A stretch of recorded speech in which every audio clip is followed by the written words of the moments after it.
অন্তর ছোঁয়ার জায়গাটা অত সোজা ব্যাপার নয়। আমি কি সত্যিই মা হয়েছি? আমি কি সত্যিই মা হলাম? এই ভাবনাটা বাচ্চাকে কোলে নিয়ে পর্যন্ত আমি কতদিন ভেবেছি।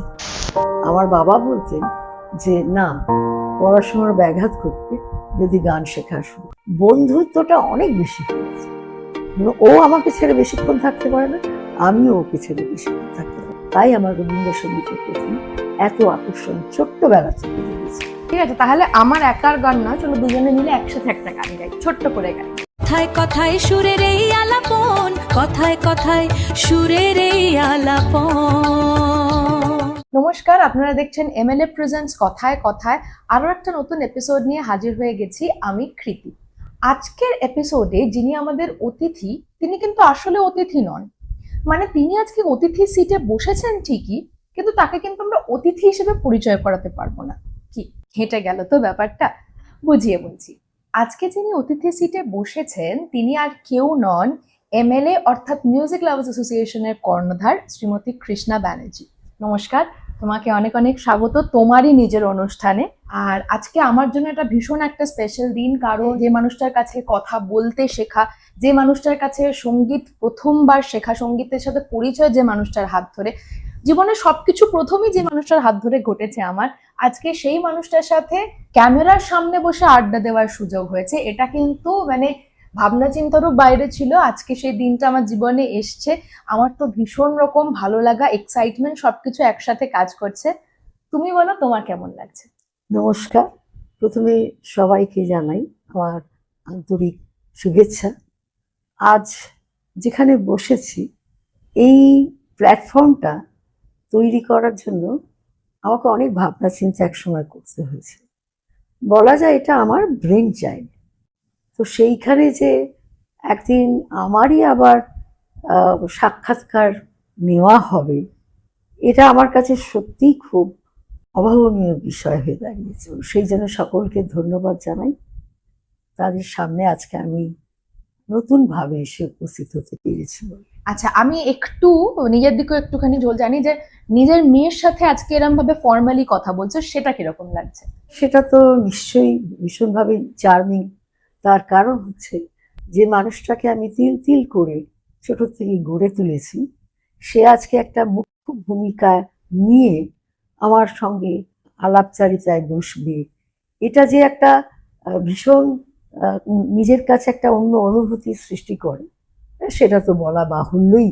আচ্ছা, আমরা এবার যে সূত্রটা আমাকে এবং মাকে ভীষণভাবে বাঁধে, সেটা অবশ্যই গান। কারণ পড়াশোনা আমরা দুজনেই করেছি, অবশ্যই মায়ের কাছেই পড়াশোনা, মায়ের কাছে অঙ্ক শেখা বিশেষ করে। তো অঙ্কের প্রতি একটা ভালোবাসা আমার মায়ের জন্যই জন্মেছে। কিন্তু সর্বোপরি যে জিনিসটা আমাকে আমার মাকে ভীষণ রকম কানেক্ট করে, সেটা হচ্ছে মিউজিক। তো তোমার জীবনে গানের জায়গাটা কতটা, এটা যদি আমার শ্রোতাদের জন্য একটু বলো। অ্যাকচুয়ালি আমি কিন্তু বেড়ে উঠেছি একটি সাংগীতিক পরিবার। আমার বাবা, তিনি তার নাড়া বাঁধা, তখনকার দিনে যে গান শিখতে গেলে নাড়া বাঁধতে হতো। বিশ্বদেব চট্টোপাধ্যায় বিশাল বিশাল সাংগীতিক মানে মানুষ ছিলেন। তাঁর কাছে, সেই বিশ্বদেব চট্টোপাধ্যায়ের কাছে হাতে নাড়া বেঁধে গান শেখা শুরু হয়েছিল। এছাড়াও আমার বাড়িতে আমার ছোট কাকু তবলা বাজাতেন, পিসিরা গান নাচ করতেন। অর্থাৎ সাংগীতিক পরিবেশের মধ্যে থেকে আমি বড় হয়েছি। কিন্তু সঙ্গীত নিয়ে যে পড়াশুনো করে এগিয়ে যাওয়া, সেইটার ক্ষেত্রে অন্তরায় ছিলেন আমার বাবা। আমি যেহেতু পড়াশোনায় ভালো ছিলাম, আমার বাবা বলতেন যে না, পড়াশোনার ব্যাঘাত ঘটবে যদি গান শেখা শুরু হয়। অর্থাৎ আমাকে কিন্তু যথেষ্ট বড় বয়সে মানে সঙ্গীত শিক্ষা নিতে আরম্ভ করতে হয়েছে অনেকটা বড় বয়সে। এবং সেক্ষেত্রে আমার মায়ের উৎসাহ ভীষণ বেশি ছিল। তখন বাবাকে মা বলেছিলেন যে ও তো অনেক বড় হয়ে গেছে, এবার ওকে সুযোগ দাও, ও গানের জন্যে নিজের যে যে সমস্ত শিক্ষা নেওয়ার কথা সেগুলো দিতে ওকে তুমি রাজি হয়ে যাও। তো সেইটা হয়েছিল অনেক বড় বয়সে। কিন্তু সেটা এক নাগাড়ে 8 বছর আমার ক্লাসিক্যাল সঙ্গীত শিক্ষা হয়েছিল, তিনি যে স্বর্গীয় তো শ্রীমতী কল্পনা মুখোপাধ্যায়ের কাছে। এবং অপরিসীম ভালোবাসা এবং নিষ্ঠা দিয়ে তিনি আমাকে ক্লাসিক্যাল সঙ্গীত শিখিয়েছিলেন এবং বিভিন্ন জায়গায় পরীক্ষা দেওয়ানো বা ডিপ্লোমা লাভ করা, এগুলো তার হাত ধরেই আমার হয়েছে। এছাড়াও উনি আমাকে বহু ভারতীয় অথবা বাংলার লেভেলে যে সমস্ত সঙ্গীতের প্রতিযোগিতা হতো সেগুলোতেও নিয়ে যেতেন আমাকে। তার খুব পছন্দ ছিল আমাকে, সেই জন্য ছাত্রী হিসেবে পছন্দ ছিল বলে নিয়ে যেতেন।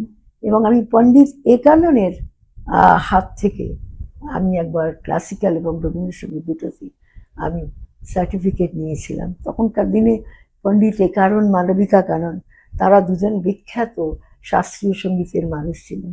আমার জীবন একটা বিরাট ব্যাপার যে তার হাত থেকে তার নিজের সার্টিফাই করা, অর্থাৎ স্বাক্ষর দেওয়া, পণ্ডিত একাননের স্বাক্ষর দেওয়া সার্টিফিকেট আমার কাছে আজও আছে। এইভাবে আমার সঙ্গীতের শুরু। আচ্ছা, আমি আরেকটা কথা একটু যোগ করতে চাই। যেহেতু আমরা একই পরিবারের মানুষ এবং হয়তো কিছু কিছু জিনিস আমার মনে হচ্ছে যে হাইলাইট করা উচিত। মায়ের বাবার দিকের যে সঙ্গীতের মহল বা পরিবেশ, সেটা কথা হাইলাইট করলেন, কিন্তু আমি ছোটবেলা থেকে আমার যিনি দাদু ছিলেন আর কি, মানে মায়ের বাবা, তার সাথে তাকে দেখার সৌভাগ্য আমার হয়নি।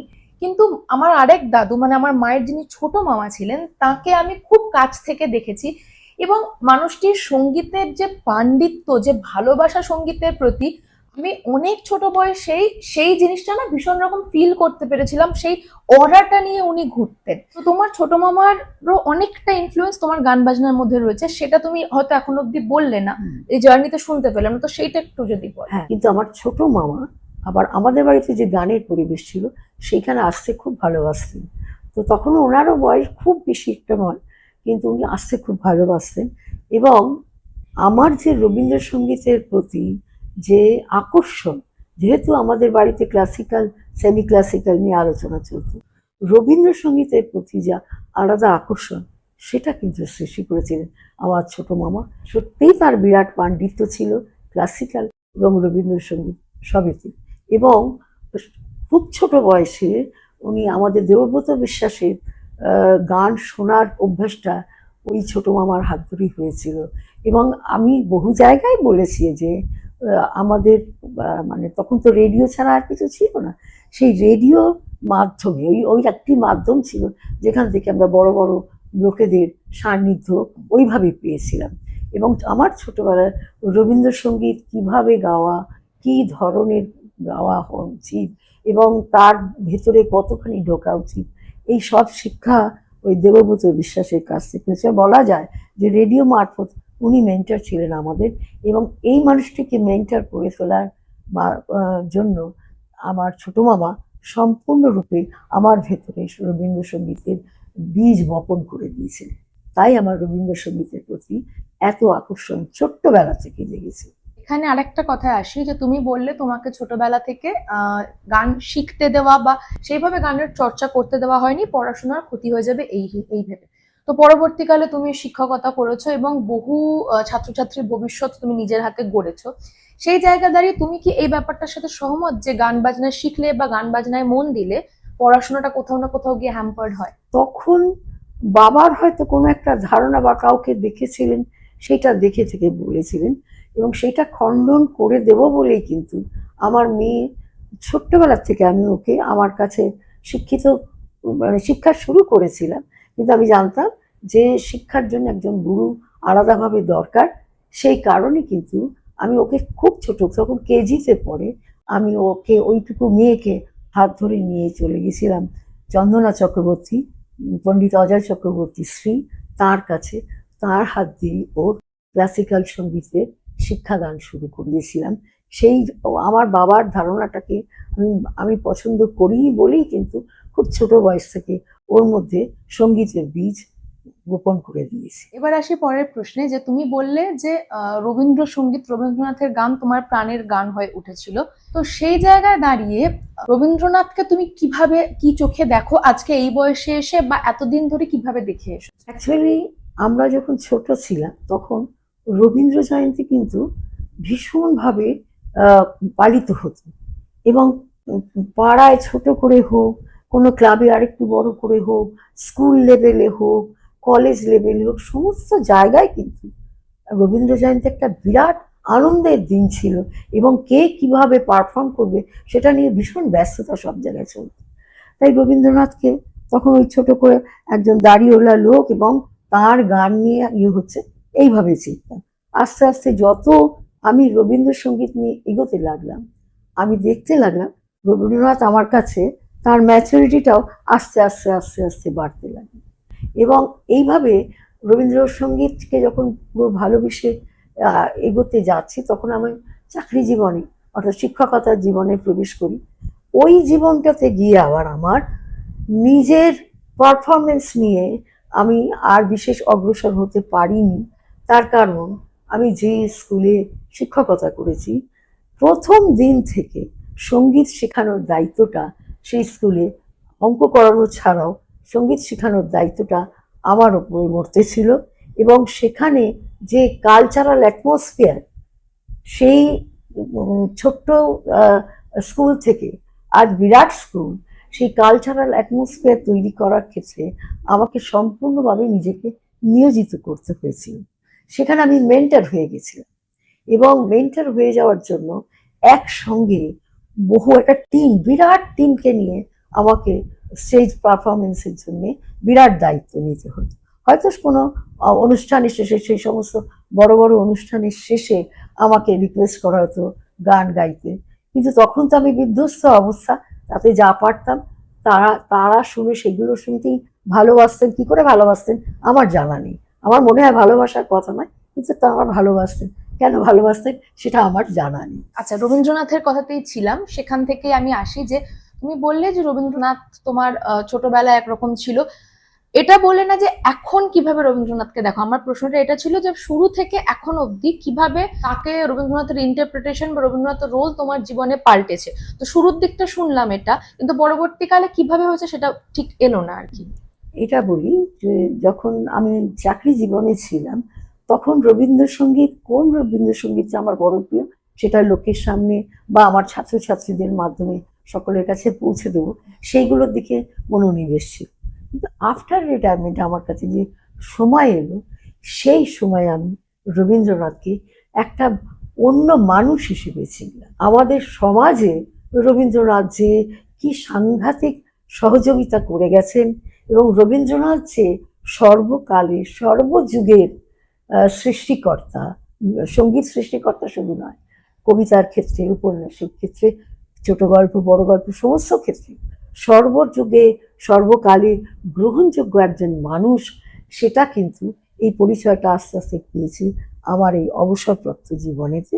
আর তার সঙ্গে আরও পেয়েছি যে রবীন্দ্রনাথ তার সৃষ্টির মাধ্যমে কোনখান থেকে তিনি এই গানটার জন্য ইন্সপিরেশন পেয়েছেন, বা কোন রাগের দ্বারা তিনি রাগের সাহায্য নিয়ে করেছেন, এই যে শিক্ষাদান, তার এই গানের সৃষ্টি কোথা থেকে, বা আমার মনে হয় না আজ পর্যন্ত আমি এই সঙ্গীত সৃষ্টিকর্তা হিসেবে কাউকে এভাবে পেয়েছি যে তিনি তার সঙ্গীত, তার গানটার মাধ্যমে কিভাবে একটা রাগের পরিচিতি কত রকম ভাবে, যেমন বেহাগ নিয়েই বলা যায়।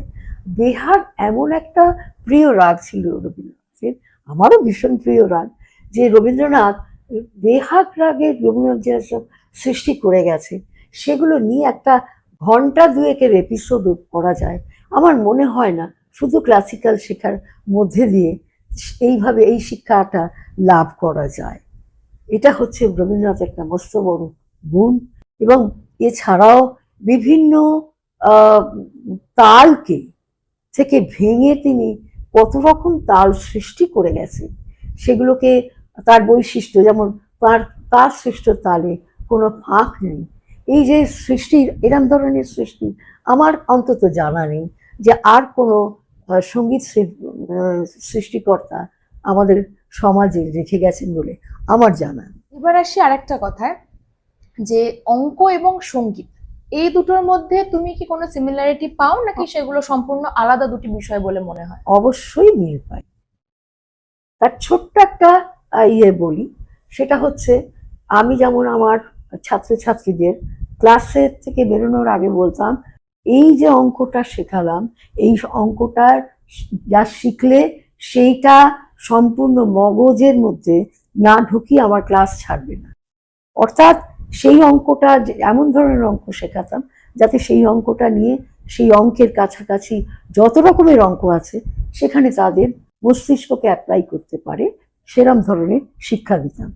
সঙ্গীতের ক্ষেত্রেও তাই, এবং তাদেরকে একটা কথা বলতাম যে যত প্র্যাকটিস করবে অঙ্ক তোমার তত মাথা খুলবে, তত অঙ্কটা সহজ হয়ে দাঁড়াবে। কারণ বাবা মারা ছাত্রের পরীক্ষা, ছাত্রছাত্রীদের যেদিনকে বা ছেলে মেয়েদের যেদিনকে অঙ্ক পরীক্ষা থাকতো, আমার চোখের সামনে দেখেছি বহু বাবা মা বলতেন, ওরে তোর আজ অঙ্ক পরীক্ষা। এই যে ভীতিটা, এই ভীতিটা আমি, আমার জীবনের লক্ষ্যই ছিল এই ভীতিটা ছাত্রছাত্রীদের মধ্যে থেকে একদম দূর করে দেবো। এবং প্রতিবারই আমি জিজ্ঞেস করতাম, যখন বছরের শেষ হতো ছেলে মেয়েদের জিজ্ঞেস করতাম, ভীতি কি গেছে, ভীতি কি গেছে? ঠিক সেইভাবে সঙ্গীতের ক্ষেত্রেও যদি সঙ্গীতের একটা গানকে যদি নিজের মধ্যে নেওয়ার যায়, তাহলে সেই গানটা থেকে আমি অনেকগুলো গানের সম্পর্কে একটা সম্যক ধারণা করতে পারি। এবং অঙ্ক যেমন প্র্যাকটিস করলে তোমার ইয়েটার প্রতি, অঙ্কটার প্রতি শুধু নয়, সেই চ্যাপ্টারের প্রতি একটা গভীর দৃঢ়তা জন্মায়, ঠিক গানের ক্ষেত্রেও তাই। গানটাকে নিয়ে যত প্র্যাকটিস, যত সাধনা করা যায়, গানও কিন্তু তত তোমার কাছের মানুষ হয়ে যায়। এটা একটা অঙ্কের সঙ্গে গানের ক্ষেত্রে একটা বিশাল মিল। একদমই তাই। এবার তুমি যেটা বললে যে অবশ্যই অঙ্ক এবং সঙ্গীত এই দুটো ভীষণ রকম ইন্টার রিলেটেড বা ভীষণ রকম সিমিলার।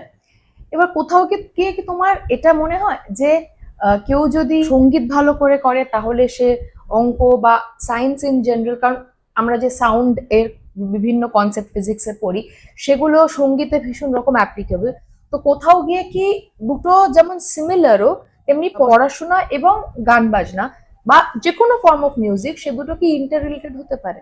হ্যাঁ, অবশ্যই। তার কারণ হচ্ছে গান কিন্তু মানুষের মনে একটা অদ্ভুত এনার্জি তৈরি করে। আমরা যেমন ছোটবেলায় আমার বাবা মারা বলতেন, আমার বললো না, সকলের বাবা মাই বলতেন যে খেলাধুলো একটু করতে হবে। তো এখন তো বাচ্চারা খেলাধুলোর সময় পায় না।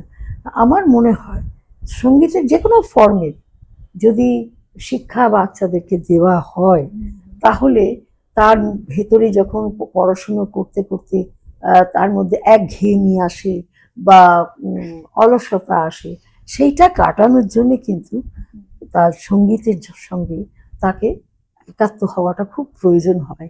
তা না হলে পরে কিন্তু পড়াশুনোর ক্ষেত্রে এনার্জিটা রিজেনারেটেড হতে পারে না, আমি সেটা মনে করি। আচ্ছা, এবার আসবো যে প্রশ্নটাতে, যে তুমি বলছিলে যে রবীন্দ্রসঙ্গীতের মধ্যে রাগ সঙ্গীতে আমাদের যে ভারতীয় রাগ সঙ্গীত তার ইনফ্লুয়েন্সটা ভীষণ রকম দেখা যায়, এবং রবীন্দ্রনাথ প্রত্যেকটা রাগ থেকে কিভাবে গান নিয়েছেন এবং গানের একটা মুড সেট করা এই জিনিসগুলো করে গেছেন।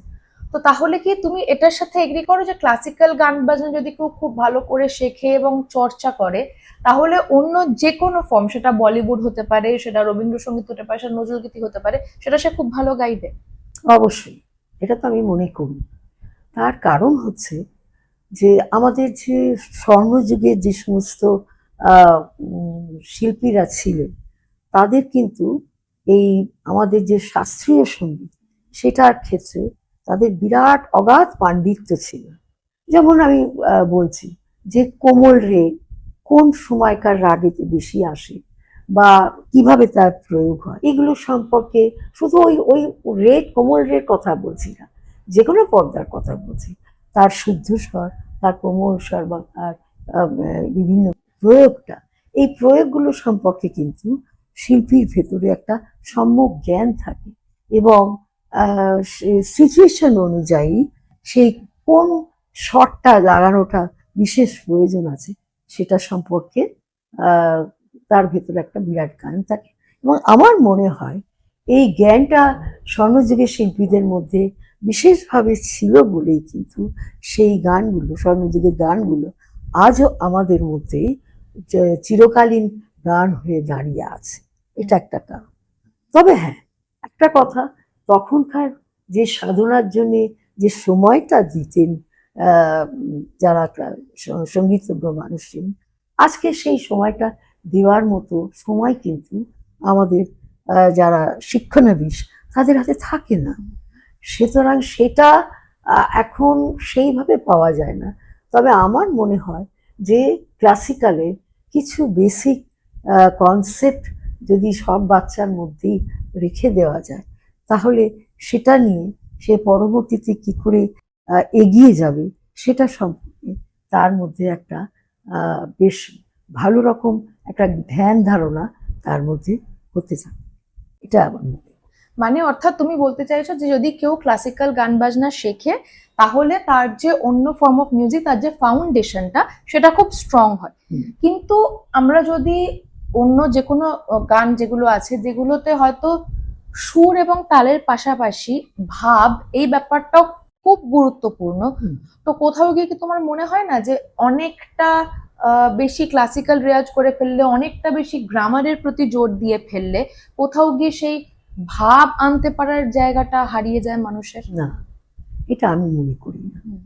আমি জানি আজকের দিনে যে ফার্স্ট লাইভ হয়েছে, যে ক্লাসিক্যাল সঙ্গীত নিয়ে বহুদিন ধরে চর্চা করার মতো সময় কিন্তু আজকালকার যুগের ছেলে মেয়েদের হবে না।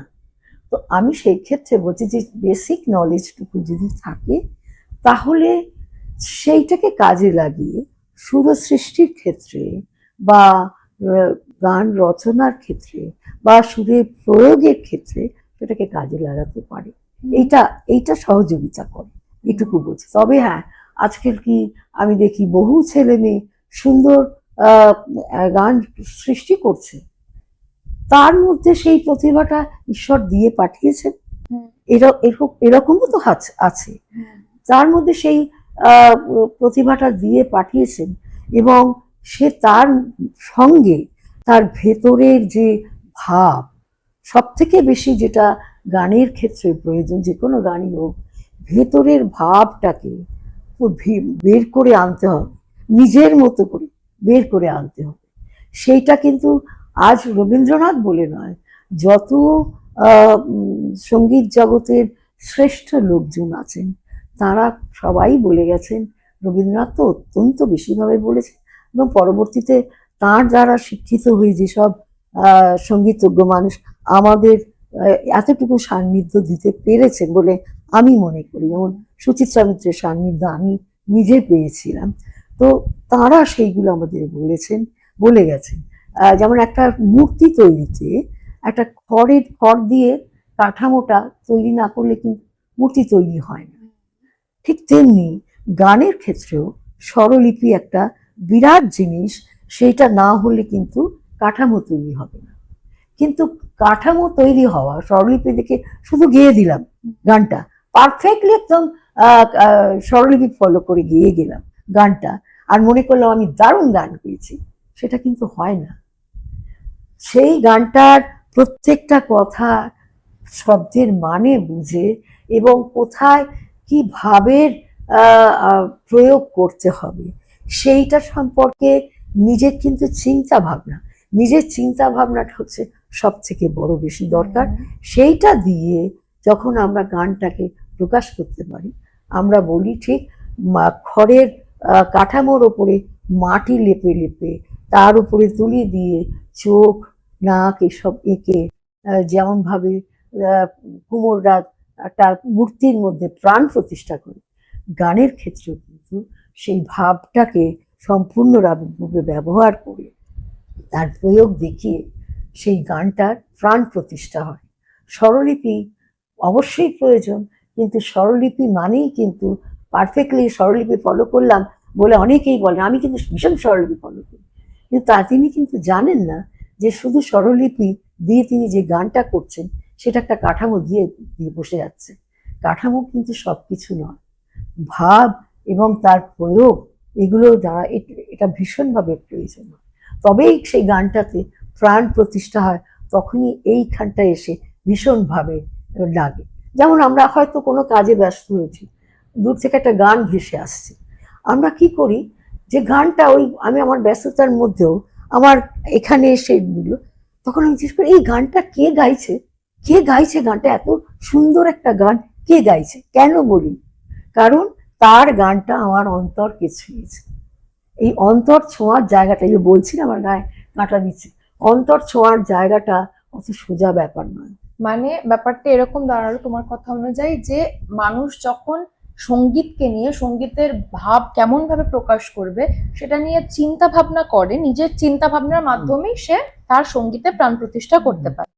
এবার আসি তাহলে, যদি মানুষ নিজের চিন্তাশীলতা দিয়েই করবে, তুমি কি মনে করো একটি শিল্পীকে গুরু সেই চিন্তা ভাবনা কি করে করবে সেটা শিখিয়ে দিতে পারে, নাকি সেটা তার নিজস্ব একটা ট্যালেন্ট বা নিজস্ব প্রতিভা দিয়ে মানুষকে করতে হয়? অনেক সময় দেখা যায় গুরুর থেকে কিন্তু শিষ্য ভাব প্রকাশের ক্ষেত্রে অনেক বেশি এগিয়ে যায়।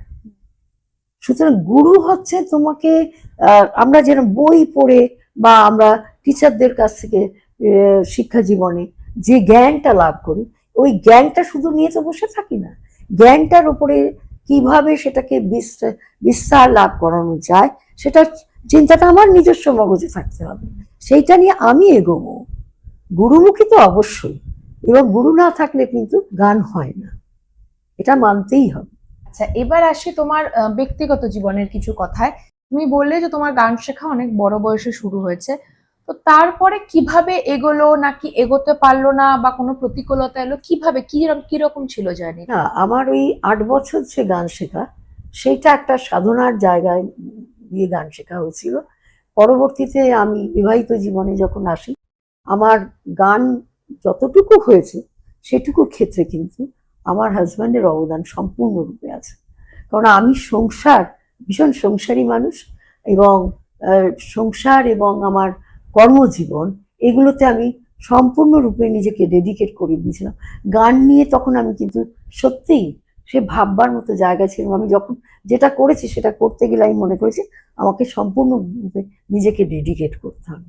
কোথাও গান যখন শুনতাম তখন মনটা খুব খারাপ হতো, কিন্তু আমাকে কনস্ট্যান্ট ইন্সপায়ার করে গেছেন আমার হাজব্যান্ড। আমি বিভিন্ন সময় বিভিন্ন লেভেলে গান করেছি, হয়তো পারিবারিক কোনো কারণে, স্কুলগত কোনো কারণে, চাকরিগত কোনো কারণে, বা মেয়ের মানুষ করার কারণে আমাকে ফিরে আসতে হয়েছে।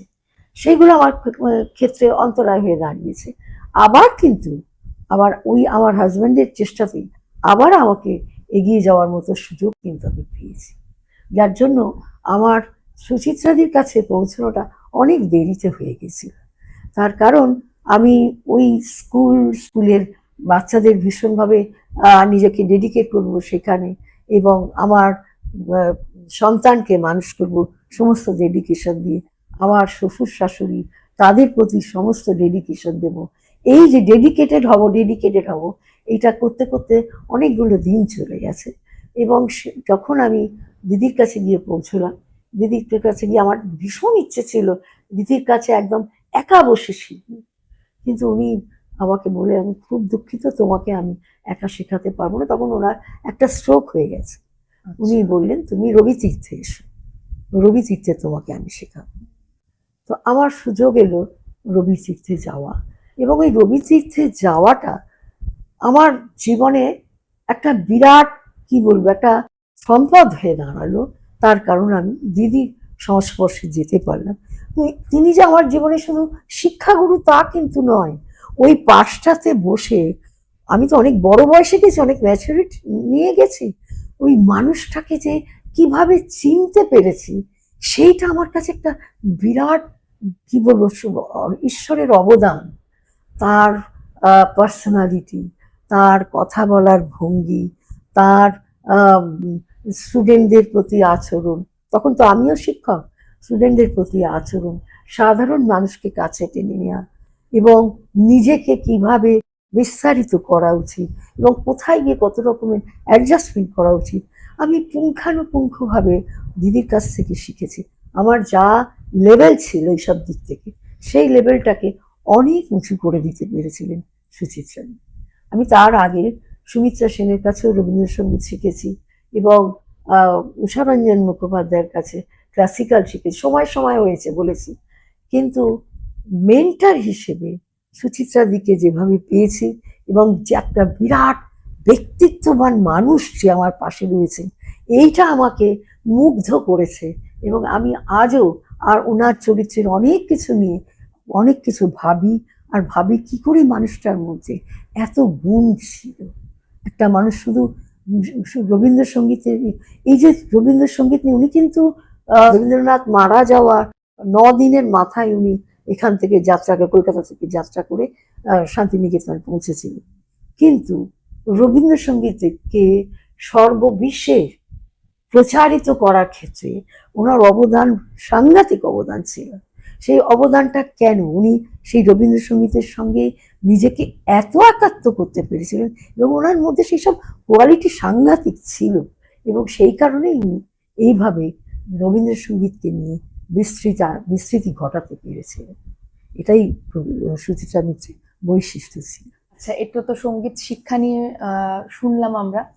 এবার একটা কথা বলো যে আজকাল তুমি যেভাবে বলছিলে যে তুমি সংসার, চাকরি, মাতৃত্ব সবকিছুকে ব্যালেন্স করেছিলে, হয়তো সময়টা কিছুটা পাল্টেছে, কিন্তু তবু আজকের যুগে চাকরি বাকরি যা স্ট্রেস, সব জায়গাতেই কম্পিটিশন অনেক বেড়ে গেছে, স্ট্রেস লেভেল অনেক বেড়ে গেছে।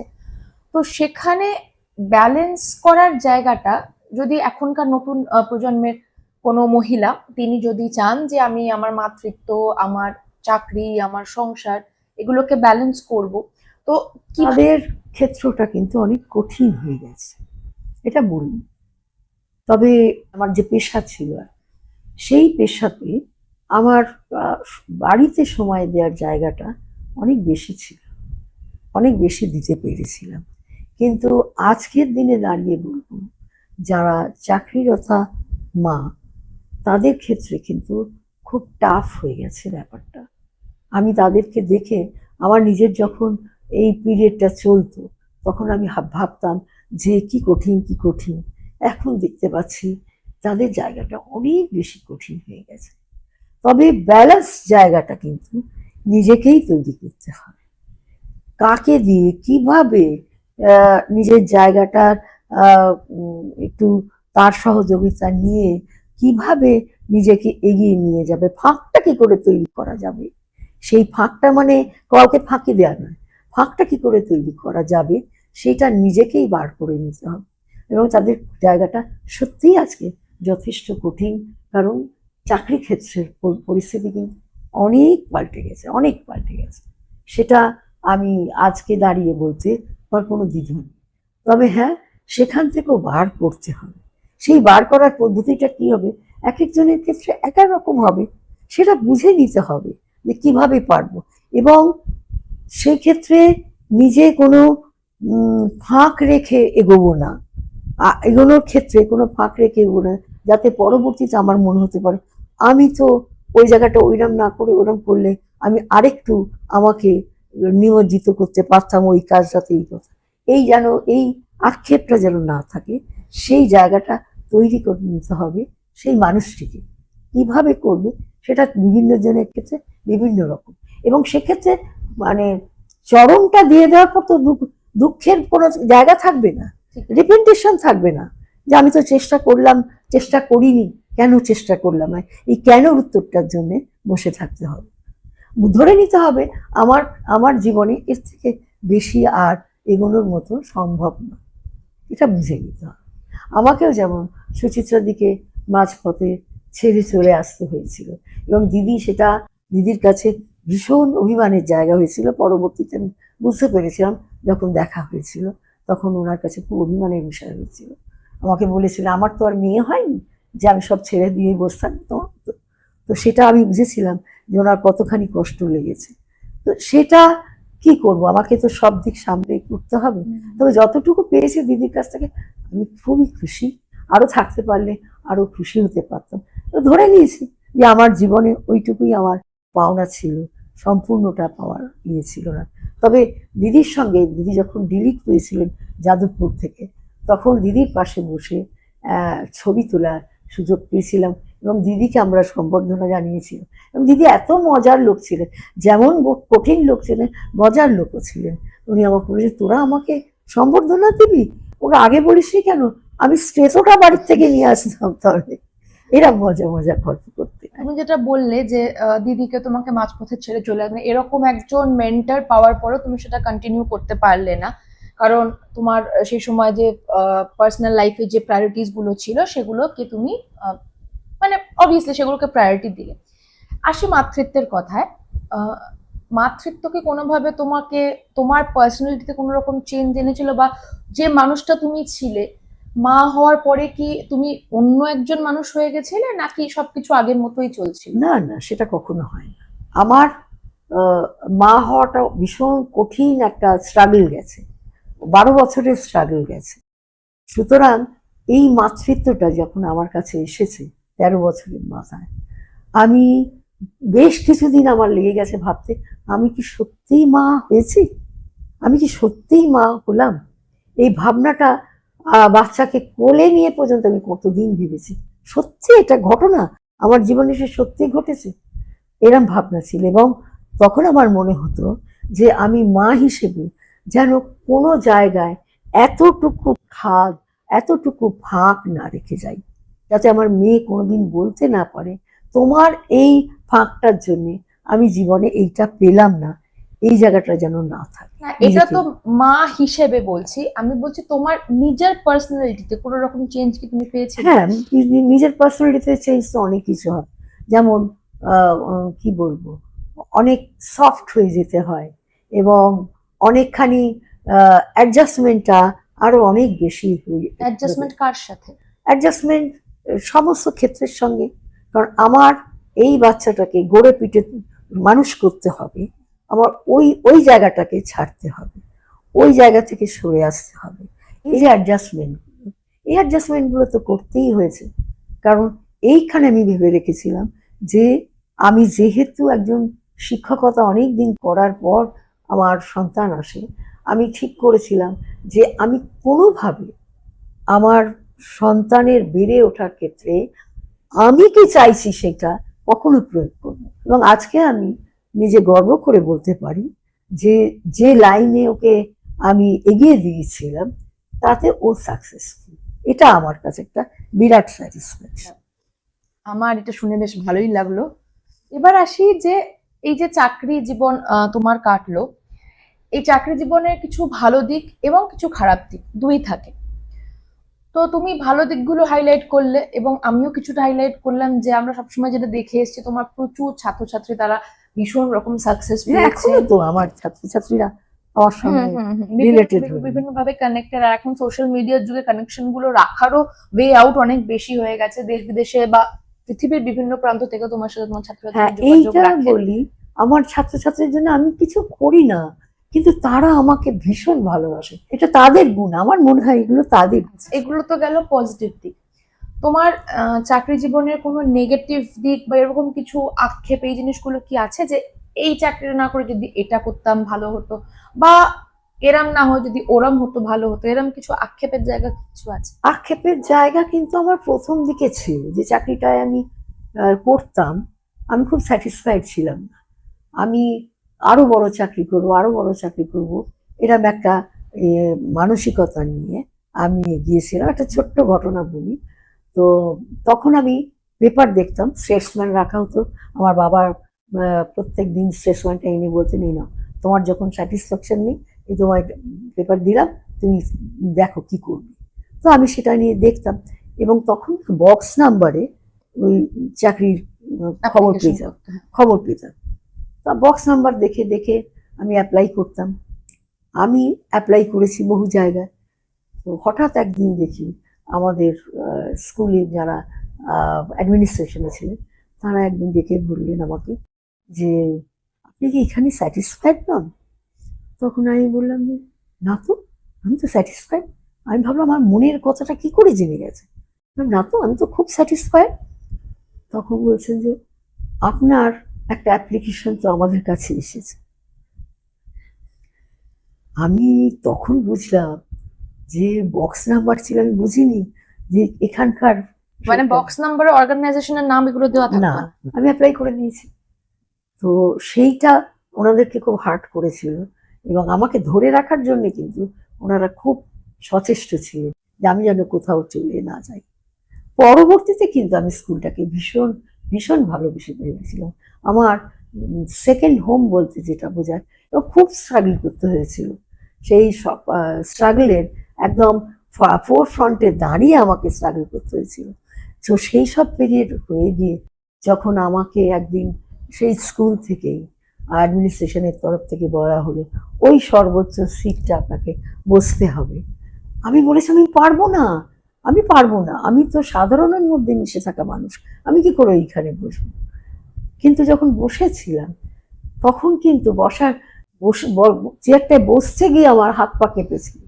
কিন্তু যখন বসেছিলাম চেয়ারটায় আমি দেখলাম, যেহেতু অনেকগুলো বছর তখন আমার হয়ে গেছে ওই স্কুলেতে, আমি দেখলাম সেখানে কাজ করতে গিয়ে কিন্তু আমার কোনো অসুবিধা হয়। আচ্ছা, চাকরি জীবনের গল্প তো আমরা শুনলাম, এবার আসি রিটায়ারমেন্টের পর যে এইরকম একটা গ্রুপ ফরমেশন, এই কনসেপ্টটা কিভাবে এলো আর কিভাবে মিউজিক লাভার্স অ্যাসোসিয়েশন তৈরি হলো সেই ব্যাপারটা একটু শুনবো, যদিও আমার পার্সোনালি সমস্ত কিছুই জানা, কিন্তু দর্শকদের জন্য। এই যে বললাম আমি গ্লোবালি কানেক্টেড আছি আমার ছাত্রছাত্রীদের সঙ্গে, তখন তো তারা ম্যাচিওর হয়ে গেছে, কিন্তু আমার সঙ্গে কানেক্টিভিটিটা ছিল। তাই জন্যে যখন করোনা পিরিয়ড এলো সেই সময় আমার ছাত্রছাত্রীরা আমার সঙ্গে অনেকখানি আরো কানেক্টেড, ক্লোজলি কানেক্টেড হয়ে গেল, কারণ তাদের তো অনেকটা সময় রয়েছে, তারা কানেক্টেড হয়ে গেল। এবং এই গান নিয়ে ওরা আমাকে মেন্টার হিসেবে কিভাবে পেয়েছে সেগুলো নিয়ে আলোচনা করতে করতে কোনো একটা সময় ওরা বললো যে ম্যাম আমরা তাহলে একটা কিছু অনুষ্ঠান করি সবাই মিলে। তো আমি বললাম সুন্দর আইডিয়া, সবাই বাড়িতে বসে আছে, সেই অবস্থাতে একটা সুন্দর আইডিয়া, যদিও সেক্ষেত্রে তোমার অবদানও অনেকখানি ছিল। তো সেইভাবে একটা গ্রুপ ফরমেশন হয়ে গেল এবং প্রথম আমার অনুষ্ঠান মিউজিক লাভার্স অ্যাসোসিয়েশনে। এই নামটা কিন্তু আজকের যিনি হোস্ট তার দেওয়া নাম। এবং এই অনুষ্ঠান যে শুরু হলো, মানে পৃথিবীর বিভিন্ন প্রান্ত থেকে আমার ছাত্রছাত্রীরা পারফর্ম করলো এবং মিউজিক লাভার্স অ্যাসোসিয়েশনে প্রথম অনুষ্ঠান শুরু হলো আমার ছাত্রছাত্রীদের। তারপর করোনা পিরিয়ড চলে যাওয়ার পর তখন তাদের বিরাট ব্যস্ততা এসে গেল, তারা সবাই ব্যস্ত হয়ে গেল। ইন দ্য মিন টাইম আমার চোখে পড়লো যে অনলাইন অনেক গ্রুপ রয়েছে যারা আমাকে বলছে আসুন না আমাদের গ্রুপে, আসুন না আমাদের সঙ্গে এসে গান করুন না। এক অদ্ভুত সুন্দর লাইভ পেলাম যে ঘরে বসে আমরা সুন্দরভাবে নিজের গান নিয়ে এগোতে পারছি। এটা যে একটা কি সুন্দর পরিবেশ তৈরি করে দিল। এবং আজও সেই সমস্ত গ্রুপগুলোর সঙ্গে আমি খুবই রিলেটেড। তাদের সঙ্গে যখন আমাদের অফলাইন অনুষ্ঠান হয় সবাই সবাইকে জড়িয়ে ধরি এবং আছিও, সবাই সবাইকার সঙ্গে মিলেমিশে আছি এবং সবাই সবাইকার দুঃখের সময় আছি, সুখের সময় আছি, সবের সময় আছি, ভাগ করে নিই সব কিছু।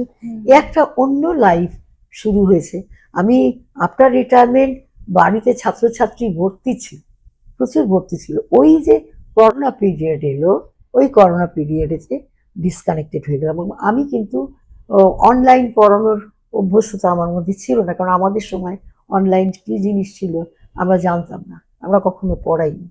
তো সেটা আমি আর অভ্যস্ত হলাম না। এবং আমি আস্তে আস্তে তখন বাড়িতেও অনেকখানি ইনভলভ হয়ে গেছি, কারণ আমার মেয়ে তখন গান নিয়ে অনেক দূর এগোচ্ছে, পড়াশুনো এবং গান দুটো নিয়ে এগোচ্ছে। তখন আমি ভীষণভাবে ইনভলভ হয়ে গেছি ওখানে, ওই জন্য পড়ানোটা আস্তে আস্তে বন্ধই করে দিয়েছিলাম। আর তখন গানের জগতে চলে এলাম এবং গান নিয়েই আমার এখনো পর্যন্ত সেই দিনগুলো কেটে যাচ্ছে। যখন শুরু করেছিলে গ্রুপটা ভেবেছিলে যে এত দিনের একটা এত দূর আসবে এই গ্রুপটা? না, এটা তো ভাবিনি কখনো। আমার তো প্রথম ভাবনা ছিল যে যখন এদের সব করোনা পিরিয়ডের পর সব খুলে গেল তখন ভাবলাম যাগে আমার গ্রুপটা তাহলে বোধহয় বন্ধই হয়ে যাবে, আর তোরা রইল না।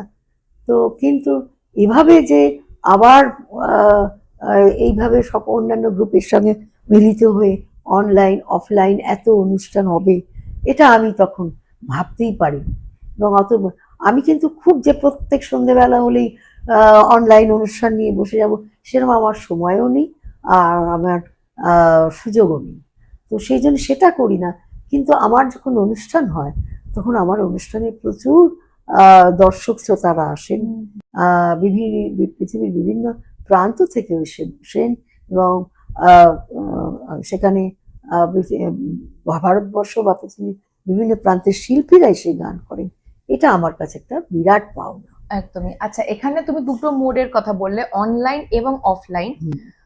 তো এই দুটোর মধ্যে তুমি গান গাইতে আনন্দ পাও বা গান পেশ করতে আনন্দ পাও, এইটা কোন মোডে, অনলাইন না অফলাইন? অবশ্যই অনলাইন। তার কারণ হচ্ছে অফলাইন অনুষ্ঠানগুলো করতে গেলে আমাকে সেখানে সম্পূর্ণ দায়িত্ব নিয়ে করতে হয়, এবং ওই অনুষ্ঠানটার পরিচালনা আমি একা আমার হাতে রাখি এগিয়ে নিয়ে যাওয়ার জন্য। কারণ এই অনুষ্ঠান এগিয়ে নিয়ে যাওয়ার জন্য কোনো কাণ্ডারি না থাকলে কিন্তু অনুষ্ঠানটা সুষ্ঠুভাবে হতে পারে না। এবং যেখানে ডিসিপ্লিন একটা বিরাট ব্যাপার, আর আমার জীবনে ডিসিপ্লিন ওতপ্রোতভাবে জড়িত। আমি ভীষণ ডিসিপ্লিন অনুষ্ঠান করি, সুতরাং সেখানে এত বেশি দায়িত্ব থাকে যে চুপ করে বসে অনুষ্ঠান দেখা বা একের পর এক গান গাইবার আমি সুযোগ পাই না। সেই জন্য ওখানে আমার দায়িত্বটা অনেক বেশি থাকে। কিন্তু প্রচুর মানুষ আসেন, তারা এসে সবাইকে আলিঙ্গন করছেন, এটা বিরাট জায়গা, বিরাট মানে সান্নিধ্য পাওয়ার জায়গা, ভীষণ ভালো লাগে। কিন্তু গান নিয়ে আনন্দ পাই অনলাইনে। সব থেকে বড় কথা হচ্ছে ওই কোথাও যেতে হচ্ছে না, নিজের মতো নিজের বাড়িতে বসে ক্যামেরা চালিয়ে দিয়ে বসে গান করা যাচ্ছে, এটা একটা বিশাল আনন্দের জায়গা। এবার আসি আরেকটা পার্সোনাল প্রশ্নে। বছর দুয়েক হয়েছে তোমার জীবনে একটা নতুন রোল, একটা নতুন মানুষ এসেছেন, নতুন রোল তোমার জীবনে যোগ হয়েছে, সেটা কিভাবে এনজয় করছো? এইটা আমার কাছে একটা বিরাট রোলটা কি enjoyment। সেটা একটু দর্শকদের বলো। বছর 3 এখনো হয়নি, আমার একটি ছোট্ট নাতনি হয়েছে, এবং নাতনিটির প্রথম দিন থেকে আমার সঙ্গে তার ভীষণ ঘনিষ্ঠতা। কারণ আমার নাতনি যখন খুব ছোট, আমি ভাবতে পারতাম না তার চারিদিকের প্রতি যে দৃষ্টি, অসম্ভব দৃষ্টি নিয়ে তাকাতো, চোখের তখনও স্থিরতা আসেনি, কিন্তু সারাক্ষণ দেখে যেত। এইটা আমাকে খুব মুগ্ধ করতো যে ওর মধ্যে এত অবজারভেশন পাওয়ার কেন। এবং সেটা যত দিন গেছে তত দেখতে পেয়েছি যে ওর অবজারভেশন পাওয়ারটা খুব বেশি। এটা আমি কেন অনুভব করি, 20-25 আগে ওর একটা অ্যাক্সিডেন্ট হয়, এখানে খেলতে গিয়ে পড়ে গেছিল, এবং অ্যাক্সিডেন্টটা মারাত্মক হয়। সেই অ্যাক্সিডেন্টে ও যখন নিজের ব্যথাগুলো কমে গেছে, কতবার যে আমাকে সে জিজ্ঞেস করছে, আচ্ছা দিদু আমি পড়ে গেলাম কেন। আমি এই প্রশ্নটা ওকে ভীষণ বিব্রত করেছে, এবং ও মনে করেছে এই প্রশ্নের উত্তরটা ও আমার কাছেই পাবে। এই যে ওর আর আমার মধ্যে আন্ডারস্ট্যান্ডিংটা ও এত সুন্দরভাবে তৈরি করে রাখে, এবং এক এক সময় আমি যখন ওর সঙ্গে কথা বলি আমার মনেই হয় না ও একটা বাচ্চা শিশু, কথাগুলো এমন ভাবে বলে। আর গল্প করতে ওর সঙ্গে এত ভালো লাগে, আর গল্প করা মানে ও দেখি গল্প নিয়ে বেড়ে যাচ্ছে, কত দূর গল্প করে যায়, আমিও তখন ওর সঙ্গে গল্প বেড়েই যাই। তো এইভাবে আমার সঙ্গে ওর এখন যেটা হয়েছে, বন্ধুত্বটা অনেক বেশি হয়ে যায়। ও আমাকে ছেড়ে বেশিক্ষণ থাকতে পারে না, আমিও ওকে ছেড়ে বেশিক্ষণ থাকতে পারি না। আমরা আমাদের আলোচনা বা অনুষ্ঠানের একদম শেষ পর্যায়ে চলে এসেছি, এবং এই শেষ পর্যায়ে যে জিনিসটার জন্য আমি তো অপেক্ষা করে থাকি, কারণ এই সময়টা না আমি আমাদের যিনি যারা গেস্ট আসেন তাদেরকে ভীষণ একটা বিপদে ফেলি। এবং আজকে যখন এপিসোডে মাকে কিডন্যাপ করে এসে বসিয়েছি, বিপদে তো আমি ফেলবই, কারণ ছোট থেকে দুষ্টুমি ব্যাপারটা আছে না আমার মধ্যে। তো মার সাথে যে ভীষণ রকম দুষ্টুমি করবো, কারণ র্যাপিড ফায়ারের যে প্রশ্নগুলো রেখেছি পুরোটাই দুষ্টুমিতে ভরা, সেই প্রশ্নগুলো আজকে মাকে করবো। কিন্তু যেটা আমরা খেলি আপগ্রেডেড র্যাপিড ফায়ার, মানে দুটো প্রশ্ন থাকে তুমি জানো, এবার সে দুটো প্রশ্নের মধ্যে যে কোনো একটা চুজ করতে হয় এবং এক্সপ্লেন করতে হয় দর্শকদের কাছে যে কেন আমি এই অপশনটাই চুজ করলাম। তো তোমাকেও সেই জিনিসটা করতে হবে। আমরা শুরু করছি আমাদের র্যাপিড ফায়ার রাউন্ড। রেডি? প্রথম প্রশ্ন, গান না অঙ্ক? এই মুহূর্তে গান। কেন? অঙ্ক হিসেবটা তো সম্পূর্ণ বুঝে গেছি, সুতরাং অঙ্ক হিসেবটাকে কাজে লাগিয়ে গানটাকে নিয়ে অনেক মনের আনন্দে এগিয়ে যাওয়া যায়। এর পরের প্রশ্নে যাচ্ছি, কাজুর বরফি না রসগোল্লা? রসগোল্লা একসময় আমার ভীষণ প্রিয় খাবার ছিল, কিন্তু জানি না এই মুহূর্তে গিয়ে কিন্তু আমার কাছে প্রিয় হচ্ছে কাজু বরফি। আচ্ছা, এইবার পরের প্রশ্নে আসছি। এটা হচ্ছে মোস্ট কন্ট্রোভার্সিয়াল প্রশ্ন, এবং আপনারা তৈরি থাকুন একটা কন্ট্রোভার্সিয়াল উত্তর শোনার জন্য। মেয়ে না নাতনি? কি আশ্চর্য! বন্ধুত্বের ক্ষেত্রে নাতনি, পরামর্শ ক্ষেত্রে এ তো দুজনকেই করা হয়ে গেল, চুজ করা হয়ে গেল, যে কোনো একজনকে চুজ করতে পারে, র্যাপিড ফায়ারের রুল। সাংঘাতিক ব্যাপার, এটা একটা সাংঘাতিক ব্যাপার, এটা কি করে করব, আমি হেরে গেলাম। এবার আসি, এখন তো মানুষ শুধু গান শোনেন না, গান দেখেন। তো ওই একভাবে মন দিয়ে বসে গান শোনা, নাকি একটা ফুল অন এন্টারটেনমেন্ট গান দেখা? গান শোনা, আমার কনসেন্ট্রেশনটা গানের প্রতি অনেক বেশি থাকে গান শুনলে। এবার শেষ প্রশ্ন, এবং এই প্রশ্নটা দিয়ে আমি আমাদের আজকের যিনি গেস্ট, আমাদের কর্ণধার, তাকে আমি ভীষণ রকম বিপদে ফেলতে চলেছি। এই পুরো আলোচনাতে তুমি দুজন শিল্পীর নাম নিলে যারা তোমার গুরুস্থানীয়। এক হচ্ছেন দেবব্রত বিশ্বাস, আর একজন হচ্ছেন সুচিত্রা মিত্র। তো দুজনের মধ্যে যে কোনো একজনকে চুজ করো। কিরম বিপাকে ফেললো, করা খুব মুশকিল।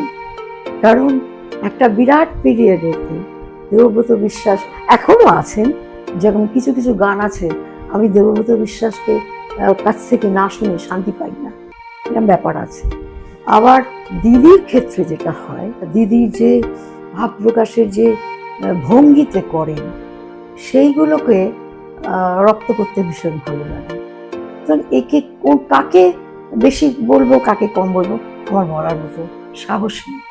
দুজনেই আমার জীবনে একটা বিরাট জায়গা নিয়ে আছে। এই জায়গাটা আমি কিছুতেই দুজনকেই ছাড়তে পারবো।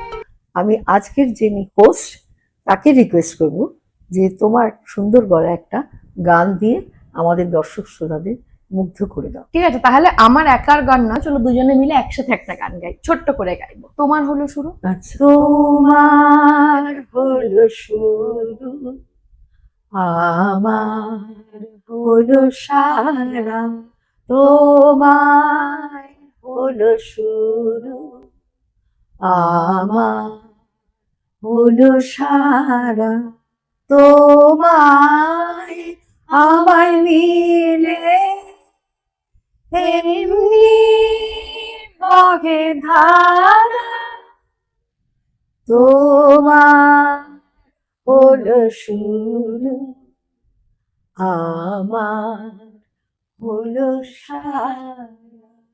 আমরা আমাদের আজকের অনুষ্ঠান শেষ করব তোমার একটা গান দিয়ে। যেরকম তুমি বললে যে রবীন্দ্রনাথের গান অত্যন্ত প্রিয়, অত্যন্ত প্রাণের গান, তো একটা রবীন্দ্রসঙ্গীতই শুনবো তোমার কাছ থেকে। তুমি একলা ঘরে বসে বসে কি সুর বাজালে,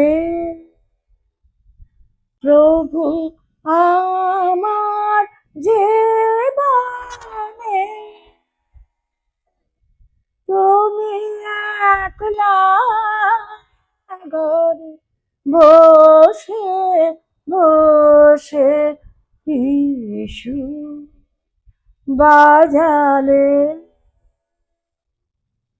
তোমার পরশ রতন গেথে গেথে আমায় সাজালে, তুমি আমায় সাজালে, তুমি একলা ঘরে বসে বসে কি সুর বাজালে। অসাধারণ একটা গান শুনলাম আমরা তোমার কাছে। কিন্তু জেনারেলি যেটা হয় যে আমাদের অনুষ্ঠান, আমরা আমাদের এই যে গেস্টরা আসেন সেই যে সুন্দর সময়টা আমরা কাটিয়েছি সেটাকে আমরা মেমরি হিসেবে রাখার জন্য একটি সার্টিফিকেট দিয়ে থাকি। কিন্তু তোমার ক্ষেত্রে সেটা প্রযোজ্য না, কারণ সেই সার্টিফিকেটগুলো তোমারই সই থাকে। তো সেই জন্য সার্টিফিকেট তো অবশ্যই তোমার জন্য আজকে নেই, কিন্তু এই যে তোমার এত সুন্দর একটি গ্রুপ মিউজিক লাভার্স অ্যাসোসিয়েশন এবং সেই গ্রুপের সদস্যদের তোমার প্রতি ভালোবাসা, শ্রদ্ধা, এবং আমাদের যারা দর্শক বন্ধু রয়েছেন তাদের যে ভালোবাসা, সেটাই মনে হয় অনেক বড় পাওনা হয়ে থাকবে তোমার কাছে। আজকে অনুষ্ঠানের একদম শেষ মুহূর্তে এসেছি। আমার কাছে আমার যারা পাশে যে সমস্ত শিল্পী বন্ধুরা আছেন তাদের ভালোবাসাটাই আমার কাছে একটা বিরাট পাওনা, এবং যারা দর্শক শ্রোতা থাকেন আমার অনুষ্ঠানে তারাও আমার কাছে একটা বিরাট তাদের একটা ওজন আছে। সুতরাং তাদের শুভেচ্ছাই আমাকে বিরাট পাওনা করে দেয়, আমার আর কিছু লাগবে না। অসংখ্য ধন্যবাদ তোমাকে আমাদের এখানে আসার জন্য। আমাদের অনুষ্ঠান আজকে আমরা এখানেই শেষ করব, কিন্তু যাওয়ার আগে যে কথাগুলো না বললেই নয়, আজকের অনুষ্ঠান আপনাদের কেমন লাগলো আমাদের কমেন্ট করে জানাতে ভুলবেন না। এবং আমাদের এই যে অনুষ্ঠান নিয়ে আমরা এগিয়ে চলেছি, একটা একটা করে এপিসোড আপনাদের সামনে আসছে, সেই ব্যাপারে যদি আপনাদের কোনো পজিটিভ সাজেশন বা কোনো রকম সমালোচনা যদি থাকে সেটা কিন্তু আমাদের জানাতে ভুলবেন না। পাশাপাশি যেহেতু আমাদের পথ চলা সবে সবে শুরু হয়েছে, আমাদের এই মুহূর্তে একটা সাবস্ক্রিপশন প্রচন্ড রকম গুরুত্বপূর্ণ হয়ে যায়, এবং আপনাদের এই সাবস্ক্রিপশনের মাধ্যমে আমরা ভীষণ রকম মোটিভেশন পাই আরো অনেক অনেক এপিসোড আপনাদের সামনে তুলে ধরার, এবং সাধারণ মানুষ যাদের জীবনের গল্প আমরা তুলে ধরতে চাইছি সেই জায়গাটা যাতে আমরা আরো এগিয়ে যেতে পারি, তার জন্য আপনাদের সাবস্ক্রিপশন অত্যন্ত গুরুত্বপূর্ণ। তাই ইউটিউবে আমাদের চ্যানেলে যে সাবস্ক্রাইব বাটন আছে সেটা প্রেস করে পাশে থাকা যে বেল আইকনটা সেটা ক্লিক করে দিতে ভুলবেন না, তাহলে আমাদের চ্যানেলে যখনই কোনো নতুন ভিডিও আসবে আপনাদের কাছে নোটিফিকেশন চলে যাবে। দেখা হবে পরের ভিডিওতে, ততক্ষণ সকলে ভালো থাকবেন। নমস্কার।